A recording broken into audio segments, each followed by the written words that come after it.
Hello, everybody. Welcome in. Whenever you get here is when you're meant to get here. So this is just my general check-in for the next 24 hours. I'm going to do a little reading after I do. I'm just going to say my prayer that I say every day, so feel free to join me. I invite in our higher selves to be here with us for the next 24 hours. I invite my higher self to be here with me for the next 24 hours. Thank you, higher self, for being here with me. Thank you for putting me in front of the people who I need in the next 24 hours. And thank you for putting the people who need me in front of me in the next 24 hours. Thank you, higher self, for being here. All right, so now is the time to put in your special prayer with the Most High. Just thank you, Most High, for hearing our prayers, and thank you for redirecting us where we need redirection.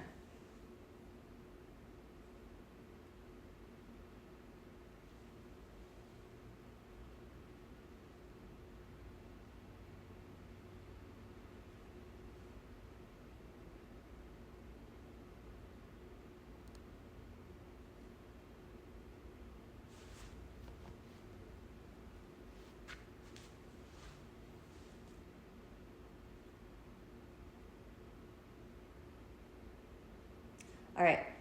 Thank you, Most High, for hearing our prayers. Thank you for redirecting us where we need redirection. I invite in the ancestors to be here with us for the next 24 hours. Thank you, ancestors, for being here with us. Thank you for teaching us what we need to know, and thank you for, letting us transmit to you also what we have learned. And I invite in any unconditionally loving spirit guides that want to be here with us for the next 24 hours. Thank you, unconditionally loving spirit guides, for being here with us. And finally, I invite in our guardian angels to be here with us for the next 24 hours. Thank you, guardian angels, for being here with us. Thank you for keeping us safe, healthy, and sane for the next 24 hours. Awesome. All right, so just before I get started, I just wanted to read the foreword to this book. So this is a National Geographic Atlas of the World. It's interesting because this book was published in 1981. But it has some really valuable information in it. So just because I know what we're going on right now, I feel like it's important to get in touch with the maps in your life and that kind of stuff. So I'm just gonna read the foreword here to open. Okay. It says human history. Hold on, let me get my candle just to help me. It's not too dark in here, but never hurts to have a little extra light. Okay, so it says, human history becomes more and more a race between education and catastrophe. H.G. Wells warned us in 1920.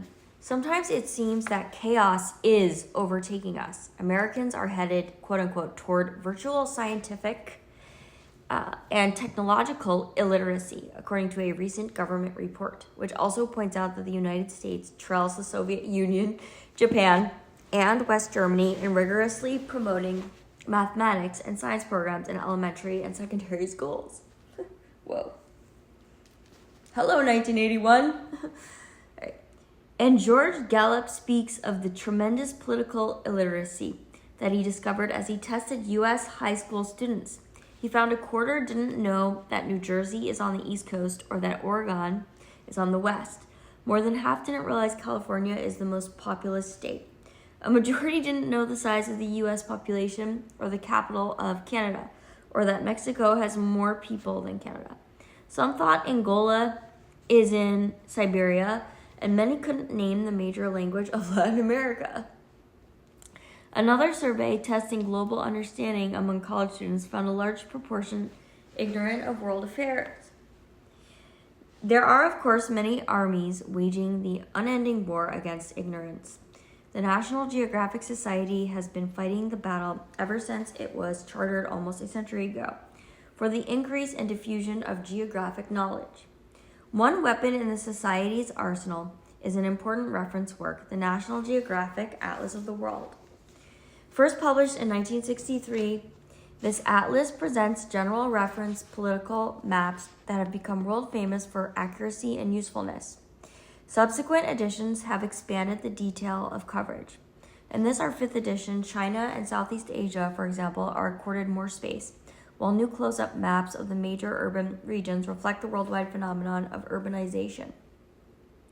We have also updated written profiles of each country with the help of prominent geographers, economists, and historians to include current economic and political data. Over the years, we have added maps that reflect the availability of new information. While we have long had the ability to map physical features of the of the continents, emphasizing mountains, rivers, and deserts without the distraction of political boundaries, we now have enough data to show topographical features on the floor of every ocean on Earth. The energy crises of the 1970s made all of us avid for information about the remaining sources of fuel around the world. Consequently, in this edition, we have compiled world resource maps showing the locations of minerals, energy sources, and food growing regions. When discussions turn to shortages and the necessity for planning ahead, these maps speak louder than words. In the few years since the atlas was first published, knowledge about our planet and the universe beyond has undergone a revolution. The Big Bang explanation of the origin of the universe and the theory of plate tectonics have become widely accepted. Unmanned spacecraft launched by the National Aeronautics and Space Administration in the late 1960s and the 1970s have permitted us to explore and map much of the solar system with astounding detail and accuracy. Recognizing the significance of this new information, which has expanded my own concept of the world to encompass the entire universe, the 5th edition begins with a section on astronomy and earth sciences. It leads with the most intriguing chart of the universe that I have ever seen. In ways this map precedes man's exploration, and refinements will come as we continue to increase our knowledge of the cosmos and our place in it. The color pages that follow move the reader from the heavens through the solar system to the earth. For these succinct explanations have been prepared by leading authorities, among them astronomer J.M. Pasachoff, geologist Charles L. Drake, and Marie Tharp, one of the pioneers of undersea cartography. No single organization can win the race against catastrophe, but we can supplement the efforts of other educators to eradicate scientific, political, and geographic illiteracy. And if we can, at the same time, stimulate an interest in, no, a fascination with this planet, its peoples, and its setting in the universe, we shall feel our efforts have been well spent. Sorry. So I just wanted to read the foreword from this. Anyway, I'm going to probably go through this separately. I just feel like this is a book that I want to read, and why not just read it aloud on lives? You know, it might have some useful information in it. So, all right, anyway, so let's jump into the tarot. Okay, so first of all, so who's the angel who wants to come through and set the overall theme for this 24-hour period? Whenever you're finding this 24-hour, this general, who's the angel who's coming in to set the theme, the general theme in this 24-hour period? This is a timeless reading, so whenever you find it, the themes will apply.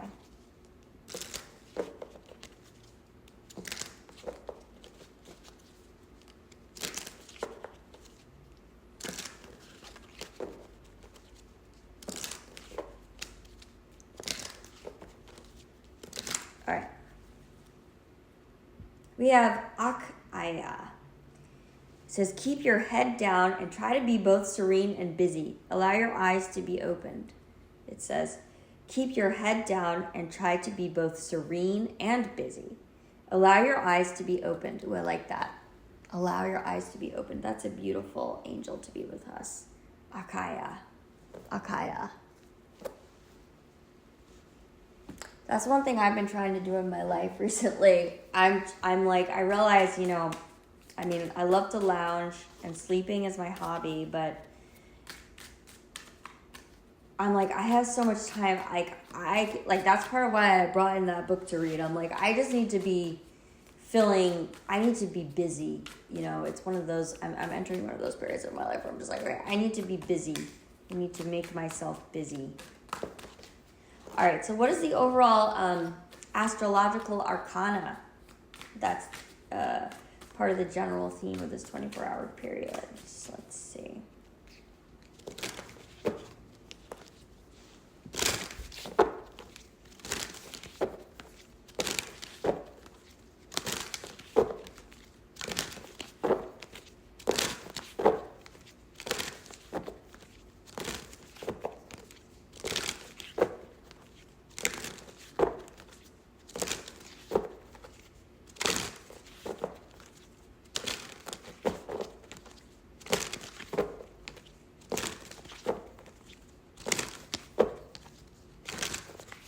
All right, what do we have? We have Pisces. Ooh, I like that. This is a nice color.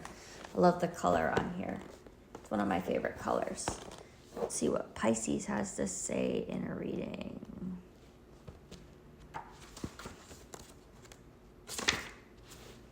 The fish. Let me see. Pisces.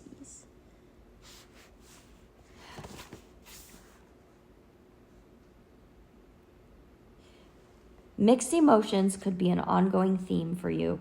Pisces acknowledges this confusion, and this card is a reminder not to make rash decisions. When faced with a problem, you may feel tempted to go with the first option presented to you, just to do anything but stand still. But that would be unwise. Do some soul searching. And when you are ready to make a decision, you'll know which choice is the right one. Pisces can also mean that you are feeling overly sensitive and imagining problems that aren't actually there. Whether it is reading too much into comments made in passing by those around you, or not processing your own emotions towards others, these types of situations need to be handled gracefully. Interesting. Like, I feel like that's, building on what the message of the angel Akaya was like manage to be both busy and serene. I feel like the Pisces is like, yes, it's because I was talking about being busy. It's like, yes, it's going to be busy, but remember the serene part as well. Remember that life needs to be handled gracefully. I like how that was put, especially emotions and stillness, busy versus serene, and the battle of busy versus serene, busy and not busy versus serene. We're ending the battle, and instead we're looking at, the union of busy and serene. So that's just important to keep that in mind for all of us. For me especially. Yes, it's good to be busy, but I got to keep the serenity as well. Because that's how you handle gracefully, just the emotional side of life, right? The Piscean side. Pisces is a water sign. It's a kind of the 12th house. It deals with sort of complex, often, very complex emotional environments, situations. Oftentimes we think about sort of the life that's in the hallways, kind of like the mental institutions, the jails, the, sex, all those sort of all the aspects of humanity and life on earth that are in the hallways, so to speak, sort of stuff that exists but that isn't necessarily seen, the hidden realms. Pisces is sort of the commander-in-chief of all of those hidden sort of realms, but that do exist, but that we sort of keep cloistered away somehow, the deep cloistered aspects of spirituality and the mental institutions, the jails, the hospitals, like I said, sex, the death, the taboo areas. That's sort of what Pisces is in charge of. So, and those are aspects of life that, we can't just yes, they are hidden and we don't talk about them and oftentimes we don't see them, but they do exist. And so therefore, every human, I'm speaking about humans because I am a human, and but if you're animals too, whatever, or automata like myself, I'm an automaton actually, but anyway, it's a long story, but yeah, cosmically it's not really cool to roll as a human anymore, so I'm just letting you know you might want to start identifying as something else. Like me, I'm an automata, my family are the automatons. Anyway, it's a long, involved thing. I'm not going to go deeper into it. But what I'm saying is that, yes, we face these sort of hidden realms that, in order to process them and work through them in a way that is, beneficial way that is symbiotic, so as not to be parasitical and detrimental and abusive and debasing of the world. We need to embrace that sort of energy of Pisces and learn how to handle those complex emotional situations in the hidden realms with elegance and grace. I like that. All right. So what is a tarot card? What is the first tarot card that is representing the general theme of the next 24 hours?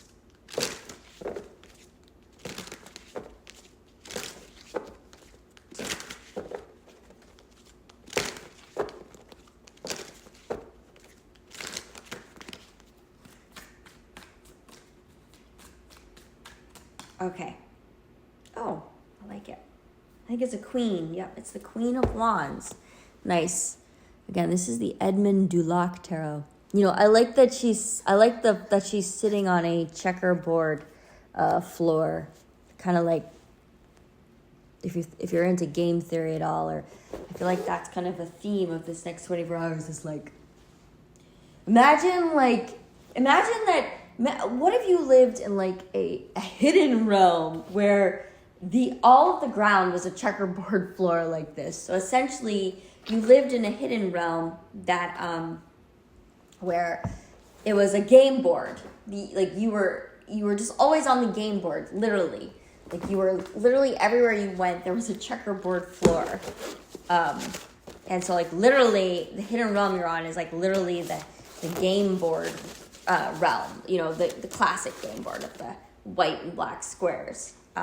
So I feel like that is a general theme of the next 24 hours. Like basically for this 24-hour period, like we're all on the game board, guys. We're all on the classic, black and white checkered square game floor. So imagine living your life in that type of scenario. I know it's a little vague, but just, that's all I really have to say about it. I can't really, it's just, well, all right, ready, set, go. Like, game on. That's kind of the theme of the next, one of the general themes of the next 24 hours, okay. All right, so let's see this.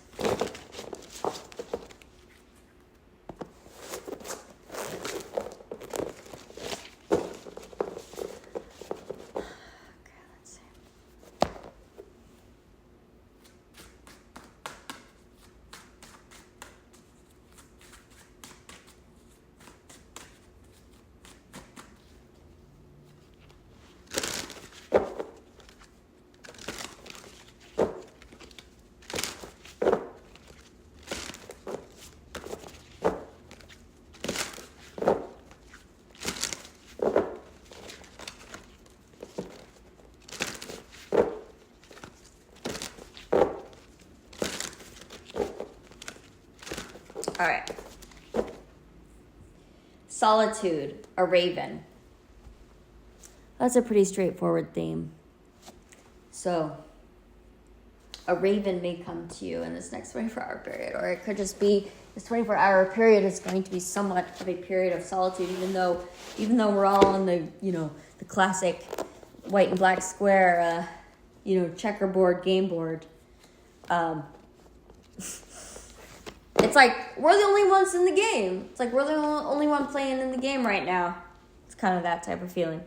Okay, but let's see what the book has to say about a raven and solitude.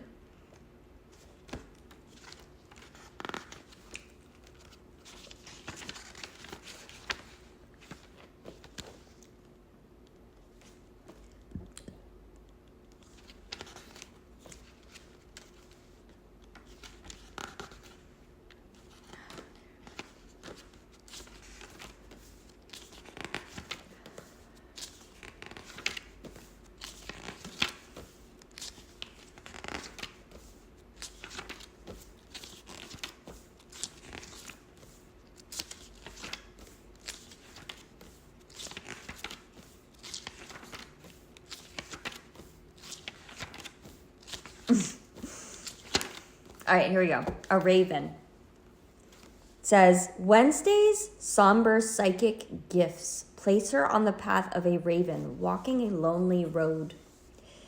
Taking time for yourself isn't selfish.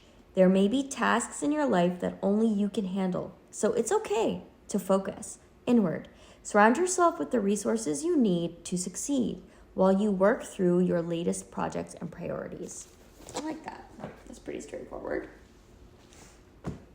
All right, what is the second tarot card that is coming to us? Let's see, what is the second tarot card here that's coming to us that we need to know the general theme in this next 24 hours while we're all alone in our little game board, Hidden Spheres, playing yes,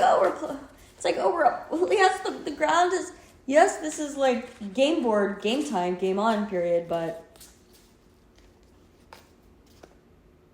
we're alone. We're all like alone in our own game. There's definitely a feeling of solitude. Definitely an eye against eye type of thing, you know. In truth, we're only ever really competing with ourselves, so.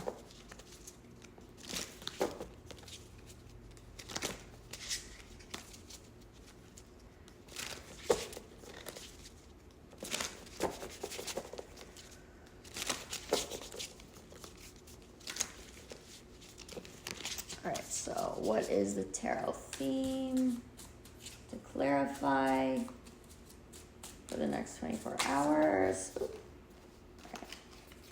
Okay, so we have the Eight of Pentacles coming out. I love this card. Okay, so this card is all about working hard. Are you a hard worker? This is all about, like, see how there's a spider here who spun this beautiful web? It's sort of about, it's kind of about that solitude on the game board, like doing a lot of the hard work by yourself.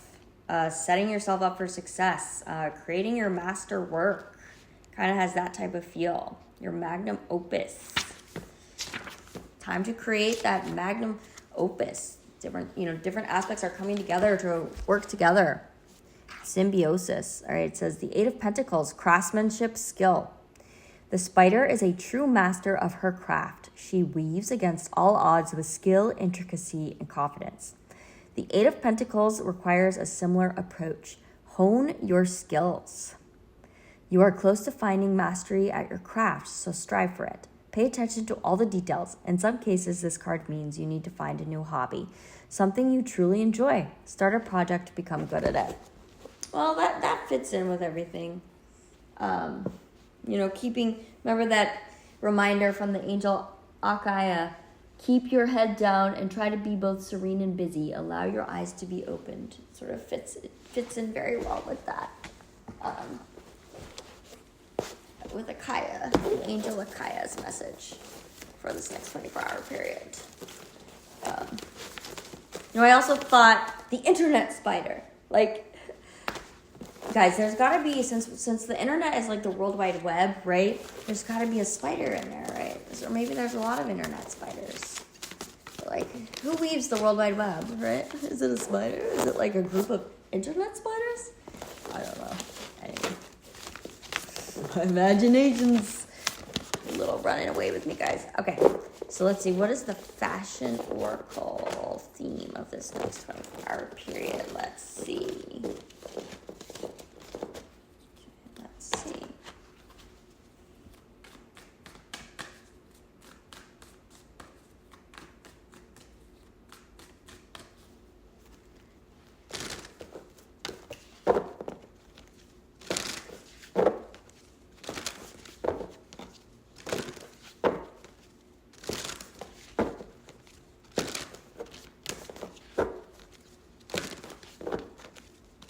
Okay. Manolo Blahnik. It says, love conquers all equals reality. Root chakra. Heels are for having fun, not running away at midnight. Seasons are an evolution, not a revolution. Be curious and creative. All good things come in pairs. Interesting. So now is the time to maybe focus on evolution on your game board rather than revolution. Now is the time to focus on evolution on your game board, not the time to focus on revolution. I like that. Okay, and finally, to close out the reading, we're going to get a card from the Deep, Dark, and Dangerous Oracle and read about it from the book. So it'll be a little bit of book learning about Some classic mythology. That's what I love about this deck.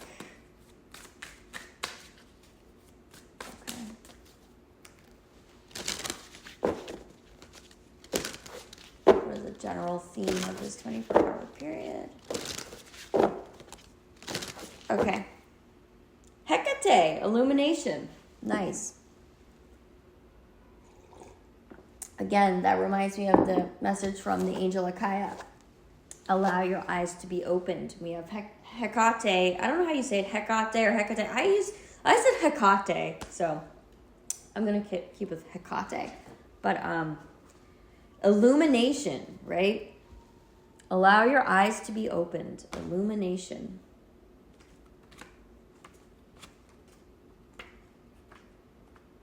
All right, so here it says, seek and you shall find. Sometimes you need to travel through darkness to find the real treasure. Almost anything worth doing takes time. Move off the crossroads. It is time to make a considered decision. Keep your focus on your purpose. Do not wander off the path. Duality, darkness, and illumination. For a long time, the so-called goddess got a bad rap. People thought if a goddess was of the dark or looked a certain way, scary, then they were evil or nasty. The Christianization of certain mythos twisted many stories as well, in particular those deities, usually female, who were perhaps magic makers, sorceresses, too independent or feisty, who were remade into evil and dangerous spirits. Stories of Circe, Kali, the Morgan Le Fay, and Medusa are examples. And so, when we look at a complex figure such as Hecate, it is important to understand that paradoxically, a dark deity can actually be an illuminator. When Persephone was taken by Hades into the underworld and Zeus and Demeter negotiated for her return, it was her friend, the goddess Hecate, who lit torches for her friend to guide her home. Persephone was allowed to return home for half the year, and she was guided through the darkness on her return by Hecate and her torches. From that time, Hecate became Persephone's guide and companion, Propolos serving or attending on her annual journey to and from the underworld. Similarly, in 340 BCE, the greatest general of the age, Philip II of Macedon, was ready to complete the attack on the Byzantines and their allies, the Athenians, after a lengthy siege of the walls of Byzantium. It was a dark and wet moonless night, and Philip thought this would be the perfect undercover foil for a final push and surprise attack on the city. His troops prepared for an assault on the city and were very confident of success. Happily for the Byzantines, the patroness of the city, Hecate, favored nights such as this too and was watching. As Philip's soldiers began forming their attack, Hecate lit her bright torches in the inky heavens. This unexpected bright light awoke all the watchdogs of the town, and they began to loudly bay and bark. The garrison was awoken, and they foiled Philip's attack. This was the turning point in the siege. To thank Hecate, the city erected a special statue to her referred to as the Lampadiferos, torchbearer. It was erected on a hill above the Bosphorus Sea to commemorate Hecate's defensive aid.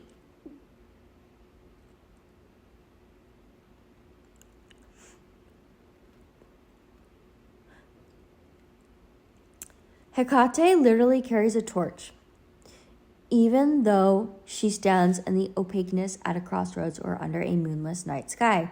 Yes, she carries a torch when she is striding through the darkness of the deep underworld, yet she is actually lighting the way out for all of us. Her plant companion is garlic, her crystal companion is moonstone. Oh, I like that. Well, that gives you a lot of food for thought. Put your thoughts in the comments. I'd love to hear what you think. And thank you for tuning in, and I'll see you next time.